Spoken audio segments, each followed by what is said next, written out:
Hello, Greg. So good to see you today. Thank you for joining me on this author interview for How to Be a Six-Star Business. Thanks, Av. Good to see you too.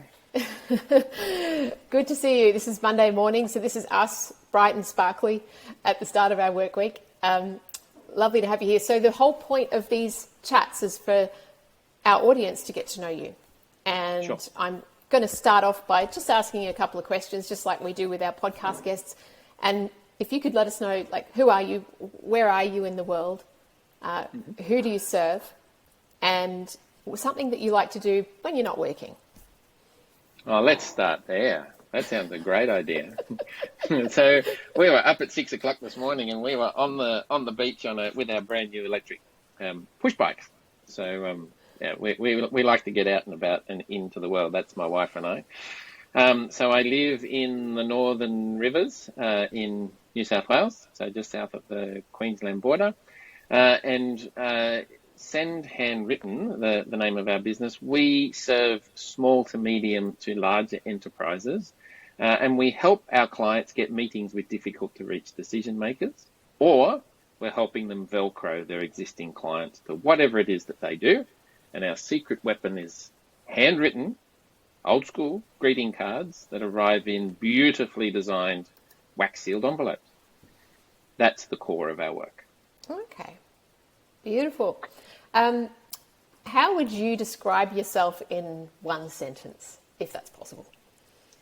Oh, one sentence. So I'm a little bit of a maverick. I tend to go against the flow. So I've had a career.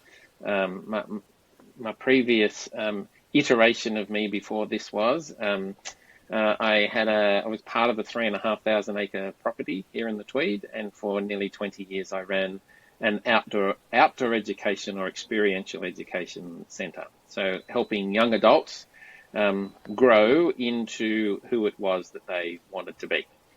And our methodology was expeditioning, outdoors, bushwalking and canoeing and mountain biking and high ropes and abseiling. And it turns out that that's not mainstream. So real education supposedly happens in a classroom. I think that's bunkum. I think real education happens when we do and we learn by doing to really understand how it is that we and the world around us works. So that's what I did. And Send Handwritten is also somewhat countercultural. While everybody's zigging towards digital, we're zagging towards something that's analog and real and tactile. So that's a bit of your journey, which is awesome. How do you then describe you? How would you describe yourself? Are you saying that that's who you are? You're the zig, if the zag, you're the, yeah. Yeah, I describe myself as a human being who wants to sit in his rocking chair at whatever age on the veranda and look back at life and ask the question, did I have the impact that I really wanted to have?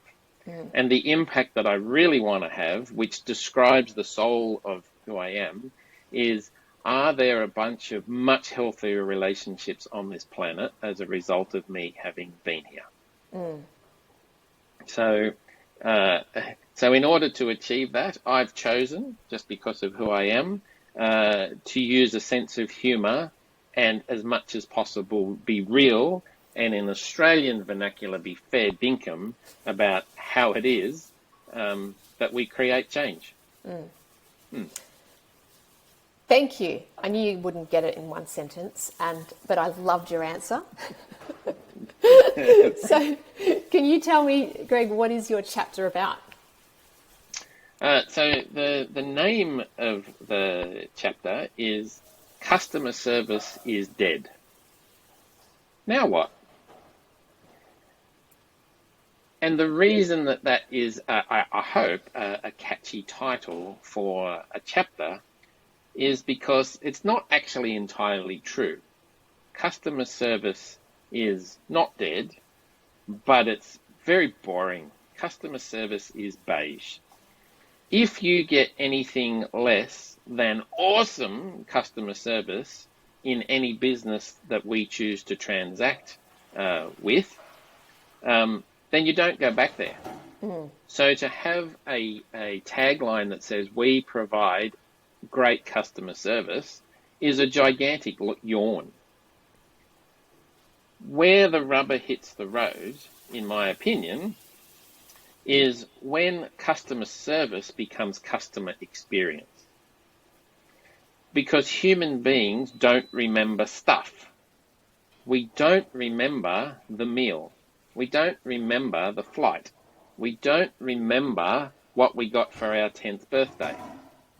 But we might recall how we felt or how that business caused us to feel as a result of engaging with them. And if we walk away from a business and we've been simply transacted and processed safely and efficiently and on time, sure, we're satisfied. But my question is, are we appreciative? And there's a difference. So in the context of how do we be 6-star, for me, if we go all the way to the end of the continuum, being 6-star is about being deeply and honestly and in a fair dinkum way appreciated by your clientele, not just satisfied. We don't want to satisfy our clients. We want them to appreciate us and become raving lunatic fans of what it is that we're up to. Yeah. Wonderful. What's one kind of aha or action step that a reader could take away from reading your chapter? The core of being 6-star, in my opinion, is that we need to do the emotional labor to figure out how we create wow, delightful, engaging experiences.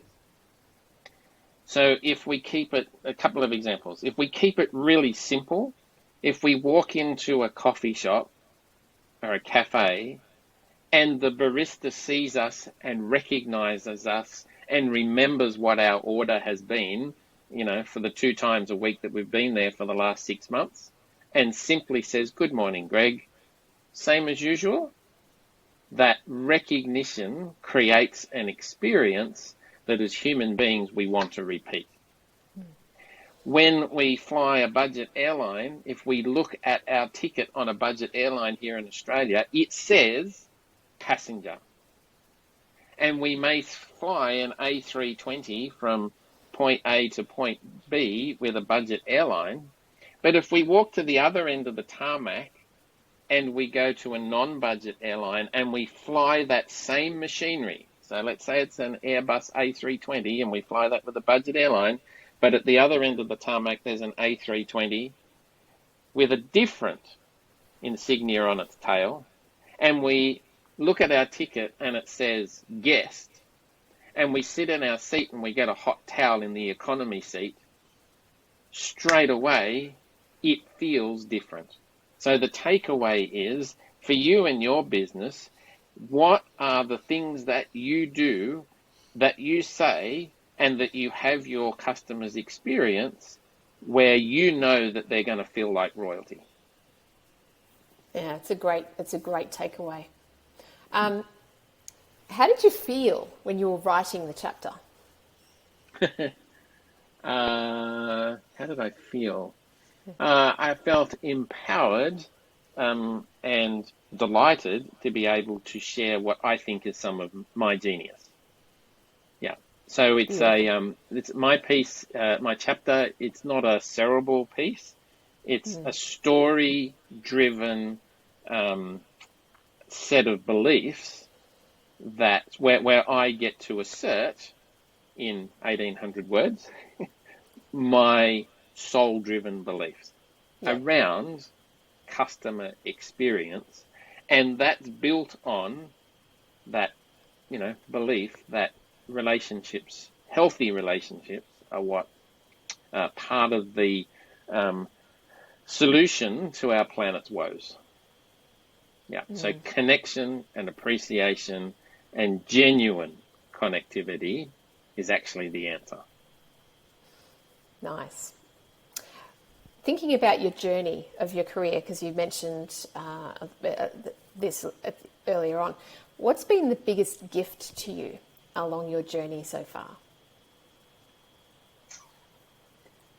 The luck that I've had in terms of, first of all, coming from a family where a foundation was created that was really solid. So if it was a building that I came from, it was a ground floor stuffed full of reinforcing and really, really solid.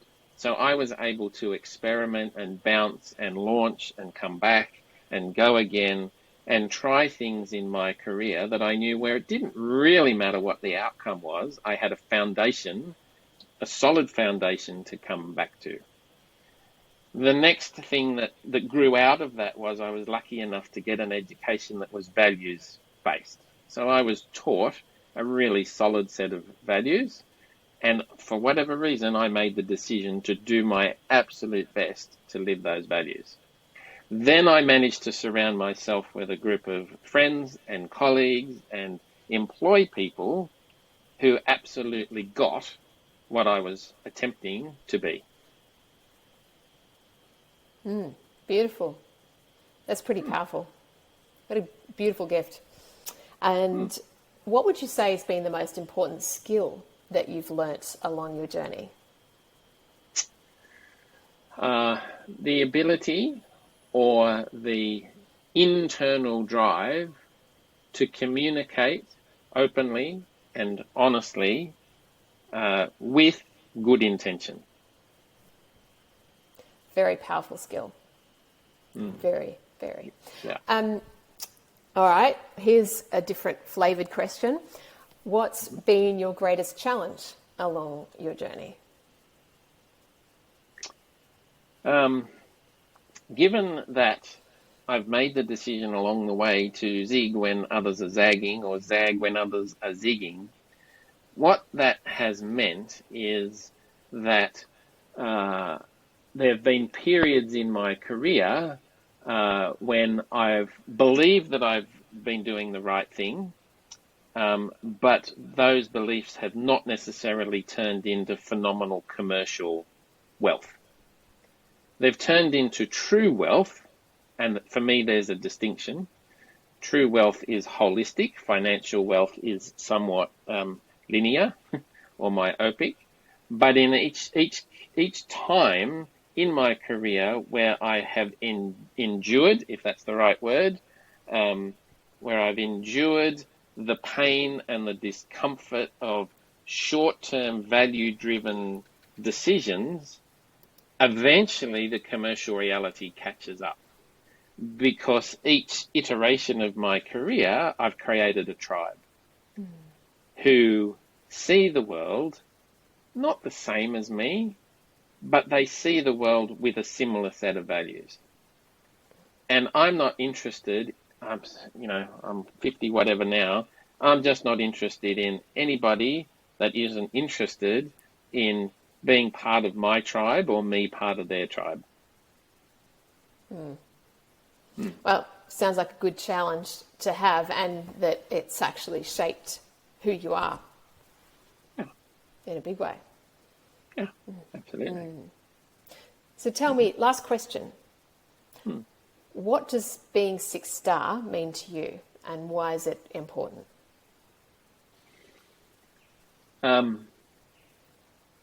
6-star is about being the best version of a human that you can possibly be. So if I'm a 6-star human, I'm living a set of values that, again, in the rocking chair, I'll be happy to look back at and go, I did my best. And in the process of living those values, I want to feel good about me and who I became, and however far I get along my journey towards self-actualization. That's what being 6-star as an individual means. If I'm going to lead a 6-star business, which is what we aspire to, and my God, that's not easy, But in aspiring to lead a 6-star business, I want this business to be human. I want this business to be authentic. I want this business to build the best, healthiest set of human relationships that I can possibly muster on our crazy planet. That's what being 6-star about. So if I walk into the Savoy or the Ritz, what I anticipate I'm going to experience in a 5 or maybe 6-star environment is a sense of belonging, a sense of recognition, a sense of I see you, I recognize you, I want to know your preferences, and I want to deliver as best as I can on those preferences without being a snoot in the process. Yeah. Yeah. Beautiful. So it's Maslow's hierarchy, I want to be fed and watered. I want to feel safe. I want to belong. I want to feel good about me so that I can have the biggest impact and show up as big as I possibly can. To me, what you said at the end there about how you want to feel, and that in turn enables you to create the biggest impact that you can, to me is, the biggest part of the 6-star. That's what makes it 6-star. Yeah. And no doubt that's what you do every day. Well, that's an interesting thing, Av. No, I don't think I do that every day because I'm human and I get lazy and I get distracted and things happen and I get cranky and I'm a normal human being. But what I aspire to and what I needle my team to become is 6-star. Yeah. And what you've just said is exactly right. We are all human, and we're not all going to be 6-star all the time because we can't. No. It's an aspiration, and like you said, it's the needle that we point forward in the right direction. And it's brilliant. Well, thank you, Greg. I've absolutely loved this. I'm excited. Pleasure. Your chapter is amazing, and I'm looking forward to speaking with you again and getting great feedback from our readers of your chapter. So yeah, absolutely. Thanks, Ab. Thank you so much. Okay.